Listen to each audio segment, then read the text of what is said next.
This is Andy Gutierrez from StarWars.com, and you are listening to Coffee with Kenobi with Dan Z. This is the podcast you're looking for. This is Ashley Eckstein, Ahsoka Tano from Star Wars The Clone Wars and Star Wars Rebels, and you're listening to Coffee with Kenobi with Dan Z. Joining us today for a cup of coffee to talk about the 13th episode in Season 2 of The Bad Batch. The episode is titled Pabu, and we've got our own guest returning to talk about this episode with us. He is the maestro of... What are you the maestro of? I don't know. Humility, Mr. Tom Gross. Yes. Hello, everybody.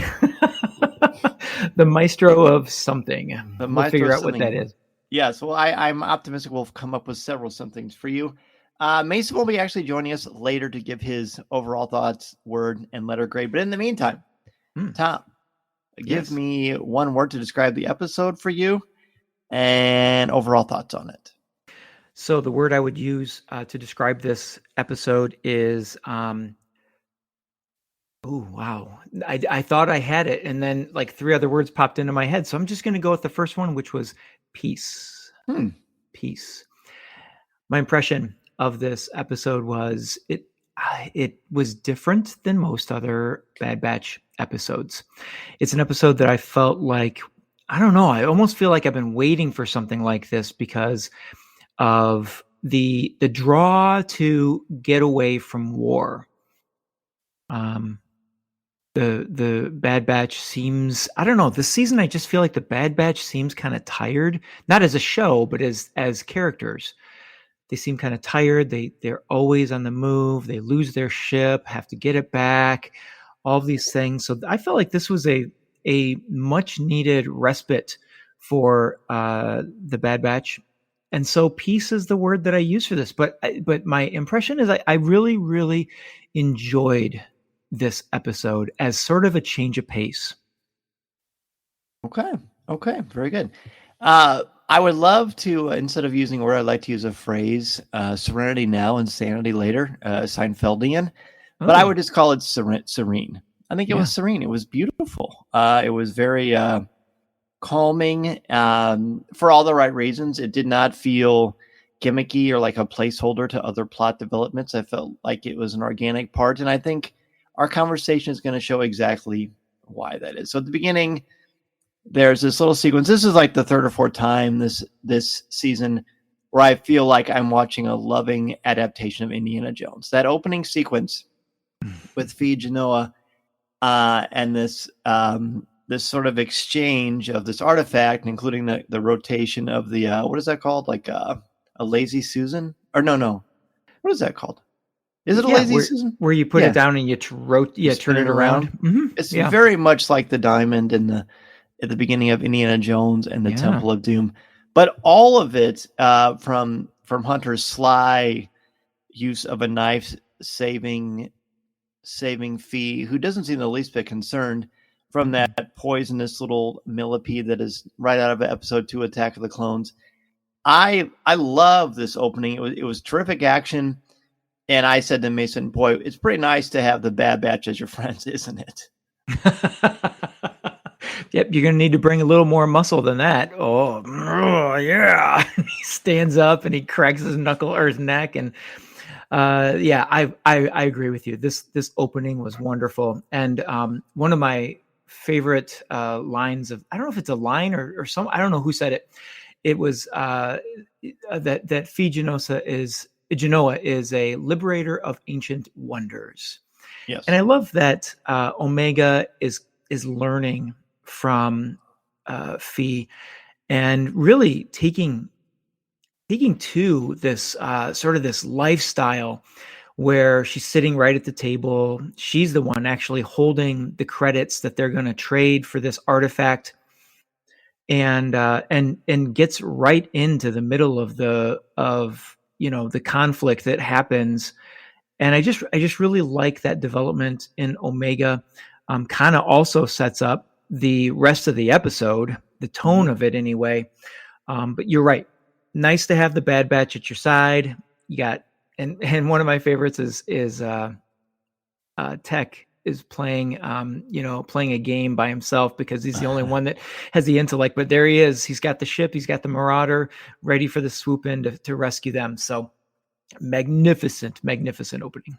It says it's the only way that he can be challenged if he plays against himself. That's right. And he says it without any sense of irony or arrogance or it's just more like matter of fact. Yeah, I want to be challenged. This is the only way to. It's pretty fun. And again, this whole season seems to be very focused, very, very focused on the evolution of Tech, which I know makes you very sad.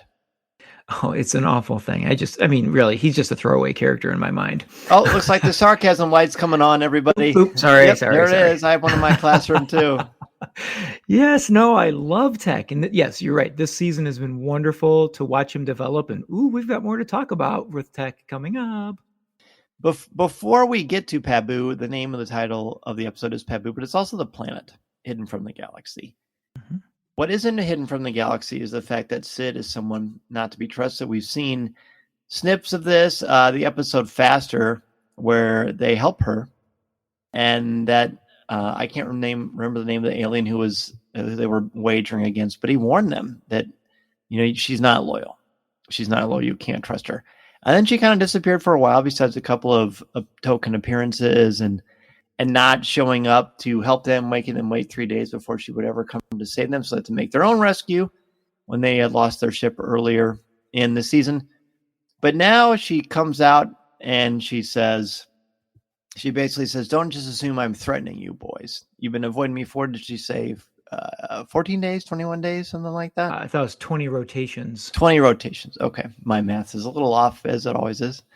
English teacher, But in the meantime, first of all, Phee says, she's a great partner to have, meaning Sid, but arrangements are not mutually beneficial. Not good to be on her bad side. And I think we know this to be true. And they say, what is your plan? And they basically say, well, you're looking at it. And this is when she says, you're coming with me. Here's the coordinates. And she talks about Omega, and her assessment of Omega is essentially she needs to learn other skills. I'm not talking about being a soldier. Mm-hmm. I'm talking about friends or people who don't share your genetic code. And to Tech, he basically says, I don't see the problem. But Tom, what is the problem? And it's probably pretty obvious, but why do you think it's important at this particular stage of the narrative? Well, when Tech says that, it's the irony that they're on the run, they're soldiers, and that's really all they have. They don't have anything else to run to turn to, and so that's the whole point in her saying, it doesn't. Did you say this already? That someone of a different genetic background, because she's running around with clones, which is what they've always done, and so Phee is just saying, let's give her let's let her be it's kind of been a theme for a while. Let's let Omega be a kid. And so that's, I feel that's what Phee is saying. It's just that continuation of, she needs to develop more than just, we saw in the opening that she's quite the competent soldier. She's got a good shot. She drops that bell down on the leader and all of that, but she doesn't have a connection to anything else. And so she needs that. I do have a question for you. When Hunter says you're looking at it, what exactly does he mean by that? I get the sense that it means we're off. We're the A team. We're going around doing our thing, surviving, helping people, taking care of our friends. It does make you wonder how they got hooked up with Phee. But, who knows? She's never done them wrong, although she almost got them killed a couple of times, but ultimately it seemed to work out. So the bridge between her almost getting them killed on that giant monolith that came to life versus now, I'm not really sure where that is, but I guess it really doesn't matter all that much. What matters is that she clearly has their best interest in mind, and more importantly, she has Omega's interest in mind. So they end up going to Pabu, again, hidden from the galaxy.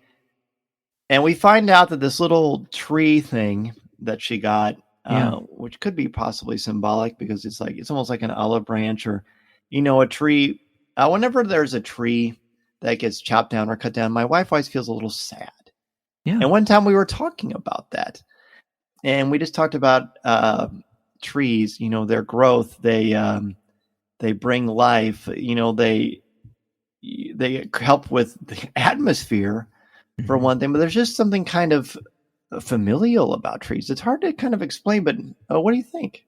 Wow, I love that image of the tree, and so you've got the artifact, and then they land on Pabu, and there's that there. I mean, I'm assuming that's the tree that the artifact is designed after. Maybe not, but nonetheless, there's a tree there, and I look at it. So several things you mentioned several of them, but two of them that come to mind is like the tree of life. So it's like a re-beginning, and you mentioned the growth.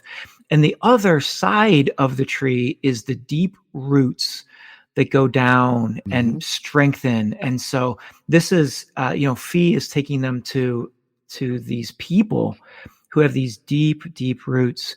And, even Wrecker a little bit later in the episode says, after the leader, Shep, just comes across somebody and Wrecker says, "Well, do you know everybody?" He says, of course.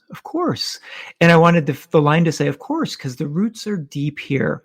All of the cultures come together. And so what was cool, and maybe you're headed this way, is that Tech has his little tablet out, and he says that artifact really has no value. And she says, this holds a different sort of value. Right. Which is really beautiful. It makes you wonder if is that tablet just a cool iPad and you just set up with Google? Is that how he's able to become that? The another lovely thing, mythologically speaking, is trees. Norse mythology, the world tree is named Yggdrasil, Yggdrasil. I think that's a pronunciation.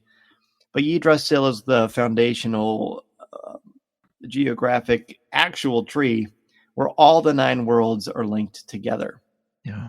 And that's not the same idea as far as connecting all the worlds, but it is connecting these people. And we find out they are refugees from all over. And Phee says, we're preserving artifacts from other cultures. We're trying, where the empire seeks to destroy and abolish other cultures and try to make people basically subservient. This Phee is actually much more thoughtful, and she's a lot less selfish than we realized. Maybe what she was risking her life for earlier was something that was very important to this planet. And I find it really lovely. So you mentioned Shep. He's extraordinarily friendly. He and Wrecker hit it off right away. But there's a little girl named Liana. And Liana and Omega have so much fun together. There's these little monkeys, those green monkeys called Munos. Yes. And I think it's Tech that says, I haven't heard Omega laugh like that in a long time. And again, I always like talking to you about Omega because you have 2 girls of your own.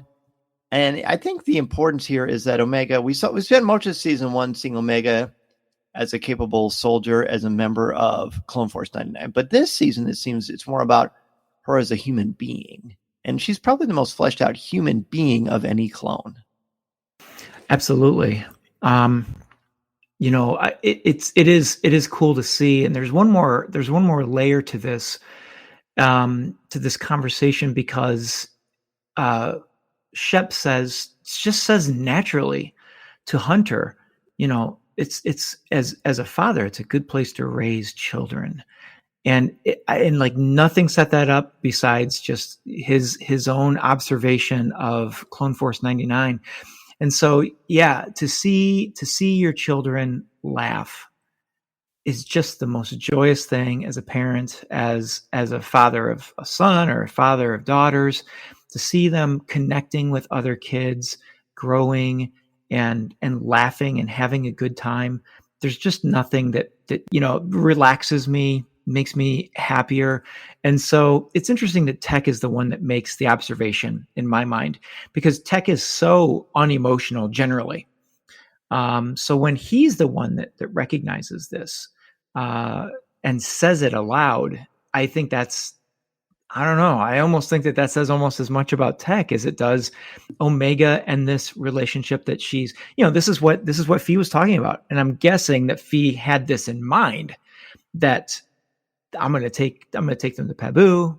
Liana is there.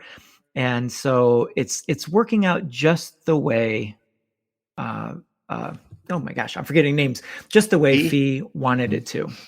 It's really lovely. There's a lot of fun stuff. Liana wants Omega to go out on this boat, and he says, take the boat and have fun. He just has a massive smile on his face. Hunter hasn't said no the entire season, not in a reckless way, but more like he trusts her. And now he's trusting her to just be a kid and be safe. And that, as a parent, that could be a very tricky thing, of course, but it's really wonderful here. There's some fun comedy. I love all the stuff with food. Eating together in Star Wars is sort of rare, especially rare in animation. Can't remember too many times in Rebels where people ate together, or in Clone Wars, not too many. It happens a few times in the films, which I talked about on StarWars.com years ago. But here, they spend a lot of time for them eating together, and eating together is such a powerful symbol of community and brotherhood and family and a relationship. The act of breaking bread is very powerful. It's so powerful that Hunter celebrates, I'm full. I'm never full. It reminded me of the old Taco Bell commercials. You want to be full. And then Tech takes out his little pad and says, I will save the date and time to commemorate the occasion. But I got the sense he was being funny. Oh, you did? Yeah. I thought he was being totally analytical. He was, but I also think he was sort of being a little bit playful. Oh, I could be wrong, but that's very much the sense I got. I hadn't really thought of it that way, as being playful. Because it's sort of breaking the ice, this whole planet. Yeah, I would totally agree with you on that. And so a couple things come to mind. I had a note earlier in the episode and it makes a lot of sense here in this part of the conversation. And that is that, when they talk about the refugee idea, that it's interesting that the Bad Batch comes here because they have no home. And is this, and really, do they even have a culture? And so when she says, we keep artifacts of all different cultures in here to celebrate that. And then Shep brings them to dinner, all the powerful things that you said about it. And yeah, when Wrecker sits back and says, I am full, I'm never full. Really, when you think back on the 2 seasons, how many times is Wrecker always looking for something or wanting someone else's ration or something like that? And here he's full, but then dessert set down. Okay. He didn't complain then when dessert was set down. But yeah, I felt like Hunter was a different person. You mentioned his smile. I don't know that we've seen him smile, and if we have, it's very, very far and few between. Even like you said, Tech is relaxing and being funny, making observations of emotion and laughter, and Wrecker's just being Wrecker, filling himself full, and how powerful that is. It's fun. It's really fun. But I will say, if I had to pick a favorite moment, and this is a bit of a hint to what's going to happen on Tuesday night, my favorite moment of this might be when they say it's time, and the city and the island all light up together. And I was thinking about light, again, very, very, maybe one of the most powerful symbols besides water in literature. Especially, light is a very Christian thing. I am the light of the world. Light coming, carrying people through darkness, the age of enlightenment and understanding. And when we start as humans to start to preserve knowledge with papyrus and books and a printing press, well, that's actually later in the age of enlightenment, but all these powerful designs and architecture and painting and just the creation of collective human genius. This isn't, the city lighting up isn't that, but it is a means of inspiration. It is a means of absolute calm that happens for us as an audience. You're talking about peaks and valleys in this series. it's almost like being a teacher. You've got a lot of highs where you're very, very busy, and then you've got some downtime. The Bad Batch has never truly had downtime when they're not racing to the next adventure or running from the Empire or running from bounty hunters or trying to save Omega or watching Camino get destroyed. This is like the perfect exclamation point to what they've gone through. And I'm going on and on about it, but I really found it so lovely. It is a wonderful moment. And I have to, I love that you went into the Christian value of light and everything. Mine did not go nearly that deep. I'm going to compare it to another Disney movie. Because as this episode has gone, there's been several looks between Phee and Tech. Just some I know glances. What you're going to say. Just some glances.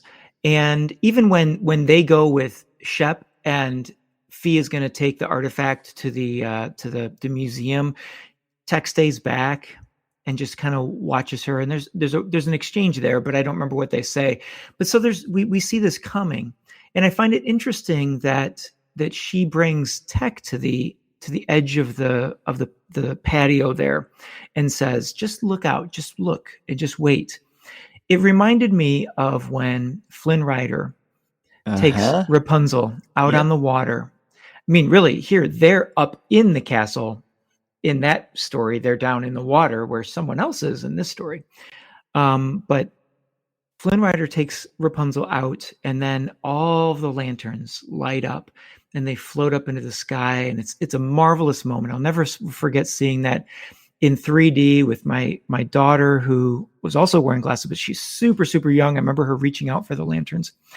Oh. Anyway, I'm not trying to make necessarily a comparison between the love of Flynn Rider and Rapunzel, but I am talking about some type of I'm again not suggesting a romantic relationship, but some sort of a connection of either friendship or just a fondness of being together, which we have not seen with Tech.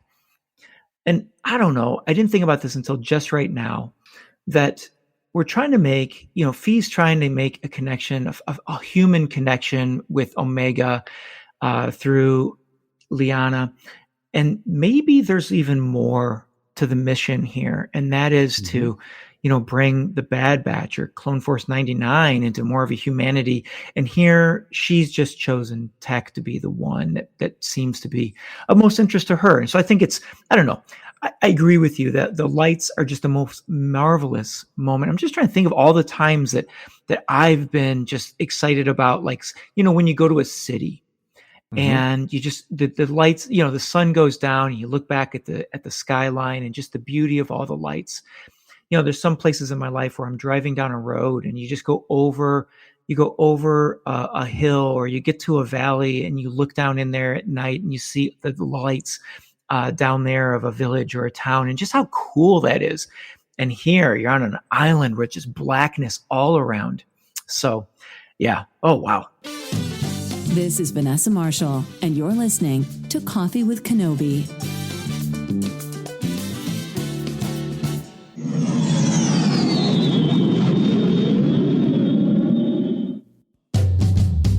I'm kind of getting, the hairs on my arms are rising right now because it's such a cool moment. It is. I mean, fireworks, Christmas lights, an early morning when the light starts to come up, it's warm, it's comforting. It's just absolutely beautiful. Oh, I'm sorry. There's one more thing. She says, "Isn't it quite spectacular?" And Tech replies with, "I suppose that's one way to quantify it."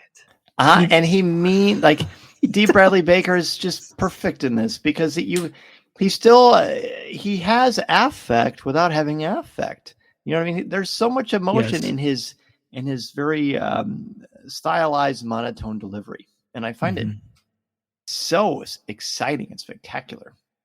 But of course, and I agree with you. I think that the idea of friends with people who don't share their genetic code, that the Bad Batch hasn't had that ever that I've seen. Even with Anakin briefly, I would hardly call that a friendship, as far as more of a working, relationship situation. Yeah. Friendly, but not friends. Here, there's something more. They've got a place, they've got a home, and they want to protect it. But here comes something. Of course, Hunter is the first one to get a bad sense that something is happening because he's just good like that. He says something is coming, and then of course, then we remember Liana and Omega are on the boat, away from the water, and then you start to think because Mason said he thought it was going to be the Zillo Beast. He thought the Zillo Beast was going to be there, and I said, "Well, this reminds me of something like Jaws." I thought it was going to be some sort of. This is Star Wars, right? So it could be some kind of a new creature, but we find out it's a storm. Before we get to the actual storm itself, what did you expect was going to happen? Well, you know what? I honestly thought, because I thought there were some hints dropped when Hunter asks Shep about, well, aren't you worried about the Empire? Haven't we heard that somewhere before, like in Empire Strikes Back? Aren't you worried about the Empire coming? Bespin, yeah. So when he says that, my mind instantly went to, oh, the Empire is going to be somewhere on this planet, something like that. So when he got that bad feeling, I thought it was maybe a ship coming out of hyperspace or something coming from the other side of the island. Because really, it was the little creatures that started. They run off. They get antsy and they run off, and then that's what Hunter notices. And so I really thought it was going to be the Empire. Mm-hmm. I get that. Makes sense to me. I'm glad it wasn't, though. Just because that'd be game over, and we've seen it. We don't really need another reminder of that. I think one of the challenges of the sequel trilogy, and I love the sequel trilogy. Well, I like most of the sequel trilogy a lot, is that sometimes there just is not a ton of hope besides what we're told, but we don't actually see it. So I'm glad we weren't taking that. I'm glad here it was just natural worlds. Mason says, "But why did this storm happen?" I said, I don't know. I would like to think it's just a normal cycle of this rotation of this planet. I guess we'll find out, or maybe we won't. It's hard to say. Oh, I thought it was an earthquake, like a tsunami type thing. Yeah. And then they hadn't had one for, they say, 30 years. Yeah, something like that. So when it happens, there's this great, sort of natural disaster sequence where, if this were to happen, the early warning system would happen. All of a sudden, you hear the noise. And there's this great close-up. It looks like a speaker. It's like this, almost like this drain or grill on the side of a mountain. And you can just sort of see something pulsing out with the sound. Yeah. And then just things go crazy. The sea recedes. I love that. Like, instead of the tidal waves smashing onto the beach, on the surface, the sea pulls back so much. There's like this one sequence where like this fish thing is flopping because it doesn't have anywhere to swim anymore. Mm-hmm. And I found that to be a very, very effective too, because, water is the most common thing, one of the most common substances in the universe, but also the most powerful and the most essential. But the growth is being sucked away, and then it just becomes dangerous. And I love that, because it's just like this planet, it's also very possible that they're not used to being calm and being at peace, or being sort of at a reset point. So whether they were going to do it because of anxiety or whatever, something was going to happen. But what do? They don't panic. Hunter makes a plan. Hey, turn on your tracking thing. I'm going to come pick you up in the Marauder. Mm-hmm. And then everybody else, I love this. They go door to door. No one's left behind. Mm-hmm. Everybody runs upstairs, and then Tech has to do this cool Batman thing where he shoots this grappling hook up, and he grabs Phee a la Luke and Leia, and they zip up to the top. Yes. The rescue ladders don't work, so they got to jimmy them loose. And I kept expecting somebody was going to bite the dust to remind us that, of cost, and, no one's totally safe in war or tricky times. But everyone makes it, and I didn't feel like that was a cheap narrative hook. I felt like, no, this is a community. They're going to pull together no matter what comes. And again, another reason why this is a really great episode. Yeah, you hit the nail on the head with all of that, because Shep does not panic. And, even after the first one, he hollers down, "Everyone okay?" And they're like, the I don't know who was down there, but they give the thumbs up. And then when the second one happens and he knows that it's different, he keeps his cool. There's the plan, all the stuff that you said. And I thought that was great. And I have nothing to add to that except this. that this would be my favorite part of the episode, the rescue of Liana and Omega.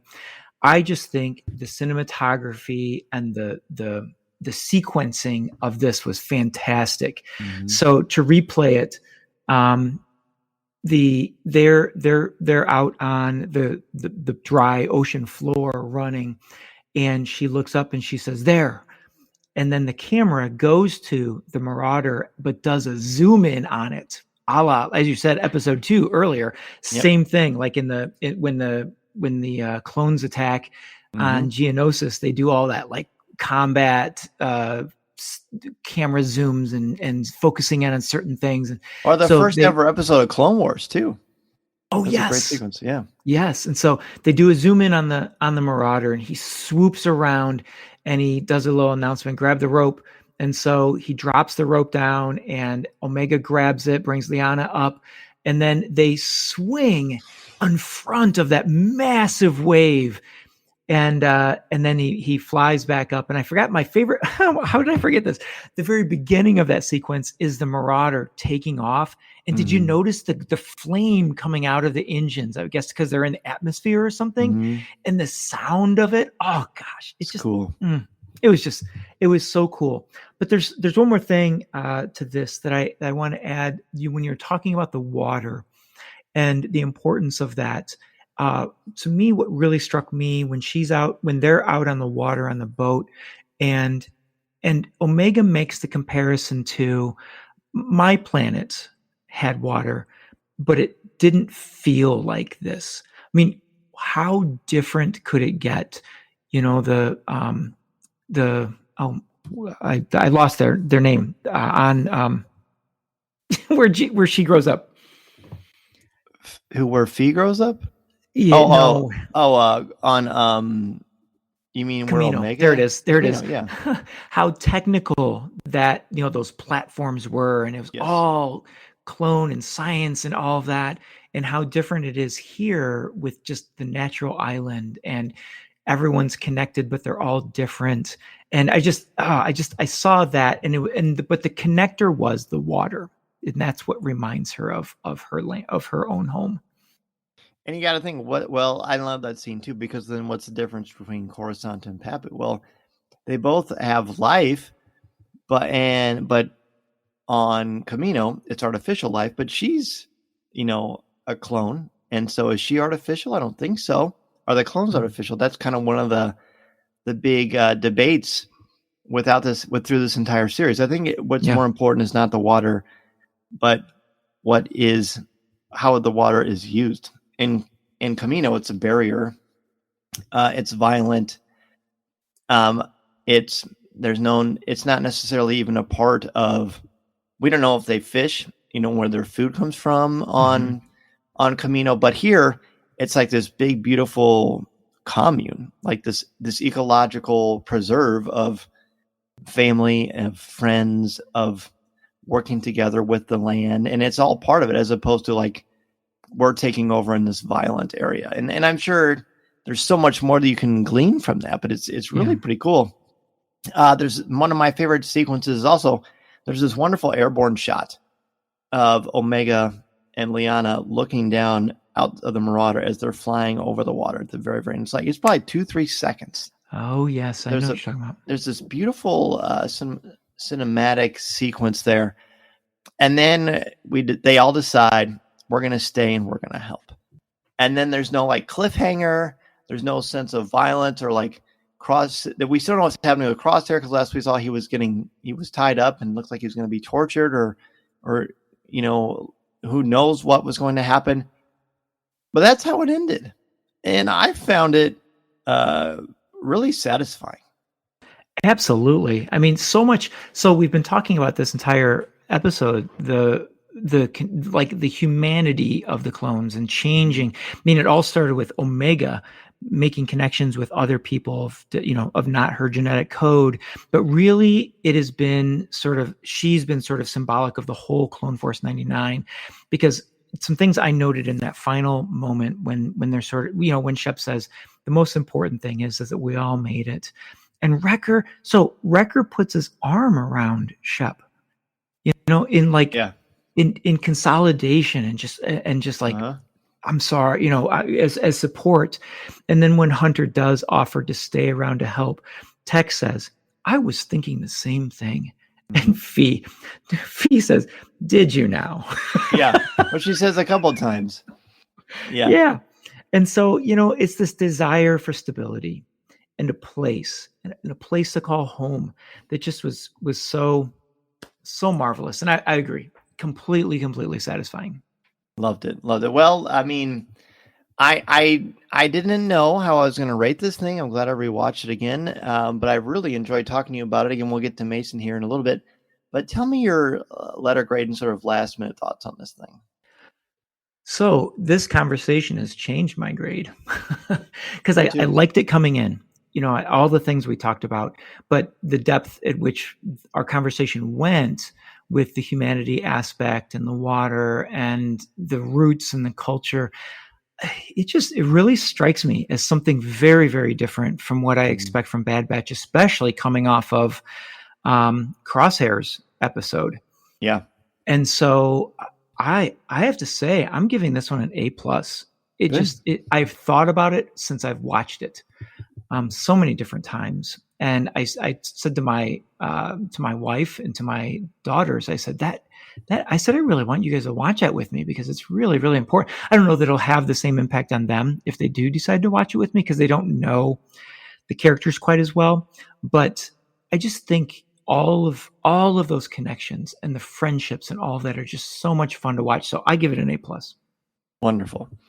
I didn't know what I was going to give it either, but this conversation and rewatching have helped me too. I'm going to give it a nice, really, really strong A. For the reasons we talked about, I thought it was beautiful. I thought it was symbolic, but you didn't have to go there to appreciate it if you didn't want to. And I like that the resolution has nothing to do with violence. Like really none of this had anything to do with violence or shooting. I mean, the opening did, but the whole point is they want to get out of that and still have purpose. I think that was one of the challenges for many of them is that, the whole point is like, hey, what are we going to do? We're soldiers, even Crosshair, especially Crosshair. Yeah. But now it's like, no, you can be more. You maybe were designed for this or created for this because someone else told you that you were, but maybe it's okay for you to decide something for yourself. And that is also extremely powerful. So I've given this a really, really nice. I really liked it. Really like talking about it with you, of course, my friend. Indeed. So we're gonna say goodbye to Tom and pull Mason in. But Tom, thanks again, of course, for being on Coffee with Kenobi. It was great having you on last week to talk about The Mandalorian, and now you're on for the Bad Batch. And plus, you're busy because you've got Gary Khan coming up at the time of this recording, and the Dungeons and Dragons movie is coming out, and so many things going on with Teachers in the Dungeon. Boy, you're going to be a busy swashbuckler. Yes, indeed. It has been. It's an exciting week. March has been an exciting time for us in the Dungeons and Dragons world. But you know what? I can hold two worlds. I have two hands, so I can hold two worlds. I've got Mandalorian and Bad Batch in one. I've got Dungeons and Dragons, Dragonlance, Gary Khan, all that great stuff, the movie. Oh, wow. This has just been a lot of fun. And where can people find not only Teachers in the Dungeon, but you? Oh, yes, of course. On Twitter, you can find me at Draftline, DRAFTLINE. That is where I probably spend most of my time on social media. But then Teachers in the Dungeon is our podcast, myself with Dan Ream. And we are on, let me think about this. On Twitter, we are at Dungeon Teachers. And then on Instagram and Facebook, we are Teachers in the Dungeon. Thank you so much, dude. Well, let's go ahead and take a little break. And we will come back with Mason Zehr's check and outlook on Pabu. I'm Dan Zehr, and this is Coffee with Kenobi. Listening to Coffee with Kenobi, you are, with Dan Z, the podcast you're looking for. This is...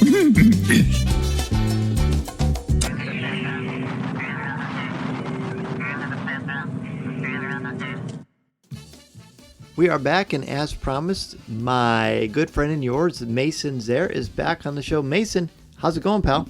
Good. So, Tom and I just talked all about Pabu, the 13th episode in that's my Mandalorian habits kicking in season 2 of Star Wars The Bad Batch. Do you want me to tell you my letter grade or in my word, or do you just want to give me yours first and then just react? I'll give you mine first. Okay, go ahead.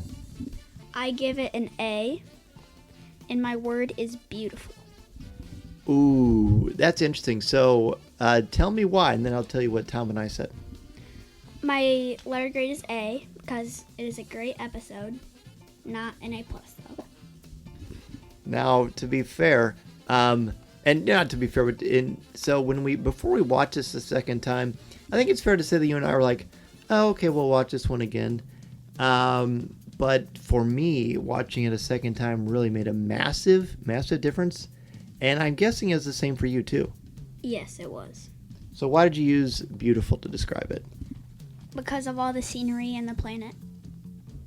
Okay, not only that, but it was really kind of beautiful that the Bad Batch finally finds a home that doesn't involve fighting or war or connections with other clones. The clone connections aren't bad, but it's good to branch out, and they absolutely do that. My word was serene, which means peaceful, and I think Tom's was very, very similar too. So tell us kind of some things that stood out to you in the episode. I think it was when Hunter letting Omega go with her friend. Oh, Liana on the boat? Mm-hmm. And how come? Because he always is with Omega and protects her. Okay. And this time it shows that he just feels good about keeping her safe, I shouldn't say, it's more like he's not worried about her being safe. And he trusts her. And he absolutely trusts her. So what else did you have? It's when the guy that is in the beginning that wants the money from Phee, he says you should have brought more, Phee, and Wrecker said she did and stands up. And then you get the sense, okay, this is and I think that's when I said to you, I think it's pretty good to have the Bad Batch as friends. Yes. And what else did you have? When Wrecker said, I'm never full. I love this place. Have you ever felt that way? No. Well, as you get older, you're probably going to, because you eat a lot already. I have a feeling that's definitely going to be you very much. Anything else that you want to talk about? I'm guessing you love the monkeys. What are they called? Munyo. Those look like quacking monkey lizards, but like the nice, friendly version of them. Agreed. And anything else you want to say about the episode? I think it is cool that Omega gets a new friend because she never gets a chance to connect with anybody. I agree. And she seems to shine so much so that Tech even says, I haven't heard her laugh like that in a really, really long time. What do you think I gave this episode? A+. I actually gave it a really, really strong A. And I think Tom gave it an A+. That's what I thought.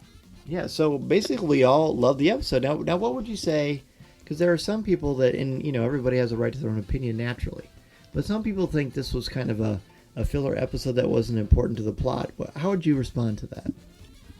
You can say that because it kind of was, but they're getting a new home. Which really, I think the whole point of this season is, people keep saying, we're soldiers, we follow orders. What are we going to do without this war?